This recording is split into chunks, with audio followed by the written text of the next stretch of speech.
Ehoi, makadini. Zviri kufamba here varimi vembudzi? Tinokuchingamidzai zvekare muchimwe chirongwa chino chakanyanya che5081. Tombotora mafemo hama, nokuti takashanda. Mbudzi dzikatanga kubereka senge munguva yembudzi nagumi guru. Kunge dzapiwa tenda yekuwanda nehurumende kudaro. Kunge yasaina maafidhavhidi masvino. Zuva nezuva takadya cheziya tichiteera hedu semutukudzi. Mai vangu varamba rombeka nevaro upenyu uno kuti zvefambe unotodya cheziya varamba nyope. Chokwadi zvinorerusa basa kuteerera chimbo ichocho. Mbudzi dzese toziva kuti dzowanda uye hadzi hadzinete kubereka kana yabva zera. Ichokwadi, asi pane zvinhu zvakawanda zvamunokwanisa kusangana nazvo mukuberekesa nekubereka. Zvinokwanisa kukanganisa goho renyu mumwedzi rembudzi vana vachinaya kudaro. Hakusi kungoti motenga mbudzi dzowira mutswanda ka. Saka ichi chirongwa chinobva muzvinhu zvandakasangana nazvo pachangu, iyo yatinoti experience muchingezi, nazvo munguva yekubereka kwembudzi dzangu munguva iyo yagumi guru nambudzi. Izvi zviro zvinomwe zvokuti murume wese anofanira kuziva, nokuti anokwanisa kusangana nazvo muchirimo nomuzhizha mekubereka muno kana dzake dzisati dzatangawo kubereka. Number 1, chidzidzo chandakaona chakanatsokosha kupfuura zvimwe zvidzidzo zvose. Vana vabva kuberekwa vakasayamwa mukaka vanofa. Ndozvazvitori. Saka mbudzi ichitobva kuberekwa inofanira kutoyamwa ipapo chop chop. Ikasagona motoibatsira. Kana dzaramba kuyamwa, torai musoro wacho moisa pazamu kuti iyamwe. Kana asina simba rokutombodaro, munotokama mukaka wacho moyamwisa mbudzi yacho murimi. Izvi zvinoitwa nesirinji inenge yabviswa tsono kumberi kwacho. Mwana haafaniri kutonhorwa mukaka wacho hauzofambi zvakanaka. Anofanira kugara achidzirwa. Saka anofanira kuiswawo pazuva kana pamoto kuti miri wacho usatonhore akwanise kufambisa mukaka wacho mumiri. Mukaka wembudzi wakakoshesesa hama dzangu. Ndiwo mukaka unonzi wakasimba kupfuura zvimwe zvipfuyo zvose kana mombe chaiyo. Hanzi mukaka wemombe unotange sadza rusina rusave kumbudzana. Zvinoraramisa hazvo dzimwe nguva, asi kunenge kuri kurarama nemuseredzero. Mukaka wembudzi une mafuta akawanda zvokuti mukaita vana vetsuro vanenge vakafirwa namai vacho vanokwanisa kuraramiswa nemukaka iwowo kutosvika vatoyaruka.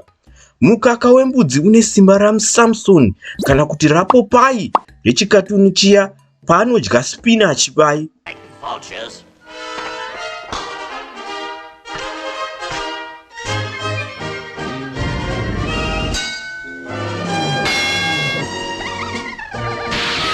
Kakawanda pandakaona mwana achitadza kumira chaiko, asi akapiwa mukaka chero usiri wamai vacho, kanosimuka pasina maminutes kototanga kutofamba-famba. Nhai, zvinoshambisa. Unotange munana. Number 2, hauzive kuti dzichabereka rini uye kupi. Semunhu anombochengeta tsuro, ndo chinhu chandakaona pambudzi chadzinosiyana netsuro. Tsuro dzinosevhiswa zuva rimwe. Murimi wakaurongeka otoziva kuti dzichabereka rini, mwedzi wacho uchauya. Dzinobereka mukeji futi, saka munotoziva kuti vana vacho hakuna kure kwavanoenda pavachaberekwa chero mukasaziva zuva racho. Kana musina dambudziko remakonzo seriri kuno, hei, makonzo ndakavavenga akomana. Andishungurudza, akandiurayira tumbira twangu. Nekuti unzira nyoka kuno, asi mirai muone chamapedzera nechikiti chiri kuya kuno kumanje manje. Zvisinei, munokwanisa kuita zvekupatsanura sezvamunoita netsuro, asi izvozvo zvine ziya rakawanda uye zvinoda mari yakawanda futi zvekare. Saka vanhu kuno kumusha vanongotongodzisiya dzakadaro dzichingosangana-sangana nemusango. Hatitozivi kuti dzichabereka rini uye dzichabereka kupi. Kubereka kwembudzi injuga kani. Dzinotange dzinotofarira kubereka pamusingafungire. Tingagone kubata mwedzi kana svondo racho kana tine ziso regondo rekupfuya, asi kunongedza zuva racho kuti iro ndiro racho ratichabereka iro. Pane nyaya hombi hatidi kunyeberana.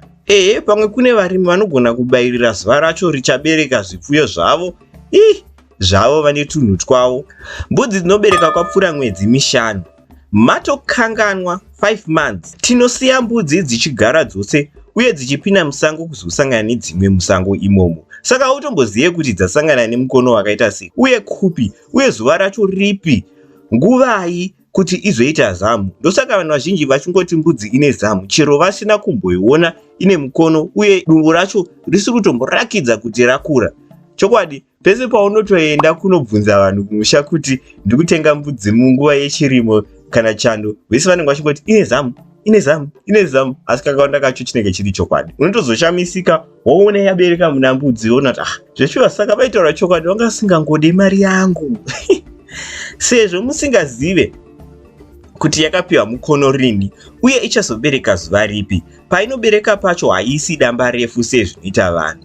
Inguva shomanana uye inokwanisa kubereka chero ivembera-fembera wena mudanga, mumauswa, kuseri kwemuti, muchigoronga, pamba kana muchimbuzi chaimo. Dzimwe nguva chokwadi kune vana vakatomboberekerwa muchimbuzi vakatozobuditswawo nana MacGyver so vanoziva nezvekubuditsa mbudzi muchimbuzi. Namba 3 chidzidzo chandakaita ndechekuziva kuti kana mbudzi dzava kuda kubereka hadzibude mudanga. Apa ndakadzidza kuti mbudzi yatinofungira kuti yada kubereka mushure yakura zamu nedumbu zvakapfurikidza haifaniri kubuda mudanga. Kana mukuru kupiwa chikafu nemvura inopirwa imomo. Inoitemera miti, toichekera mahuswa, tongoikanira imomo, toitsvagira chikafu kumatoro. Ikazvarira musango panokwanisa kuita rimwe dambudziko rembwa.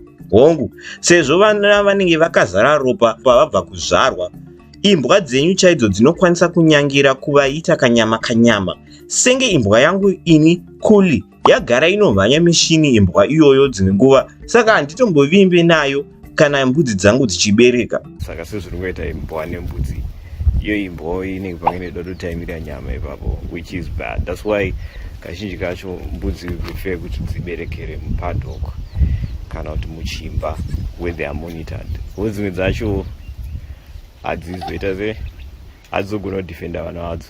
Saka inotoda kutongwaririrwa chero tichiiziva. Mbudzi hairakidze kurwara sezvinoita munhu zvekare. Inorwadziwa 2 to 6 hours asi haimbokurakidzei kuti iri kurwadziwa nguva iyoyo. Zvinonetsa kuona isati yasununguka mwana. Kusununguka kwembudzi kunotora maminitsi mashomanana 15 to 30 minutes. Mbudzi inokurumidzisa kubereka. Namba 4, mbudzi hadzidi kuwanzwa mukanzvimbo kadiki senge kana dzirikuda kubereka.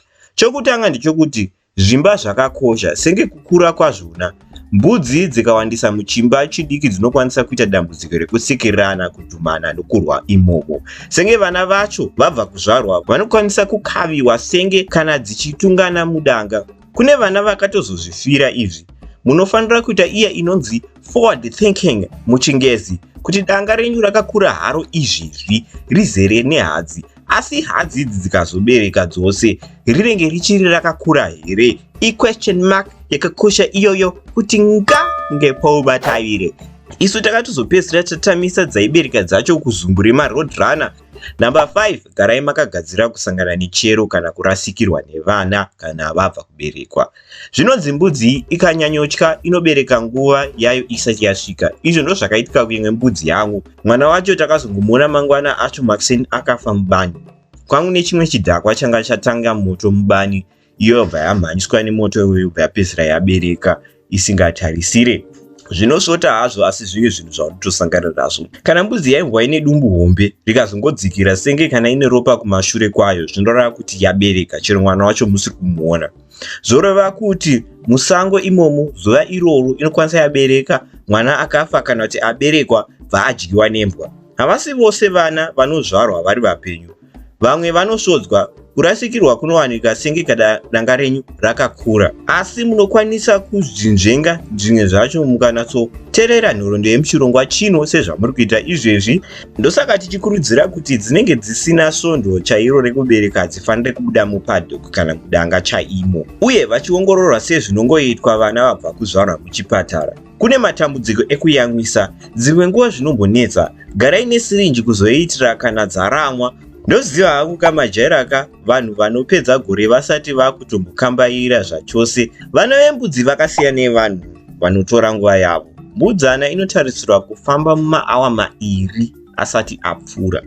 Yomira yoga ichidedera kudaro, ichingodzungaira kuti izofambe yoyamwa amai vacho. mwana anofanira kufamba mu2 hours. Mwana iye akasafamba tatoita dambudziko.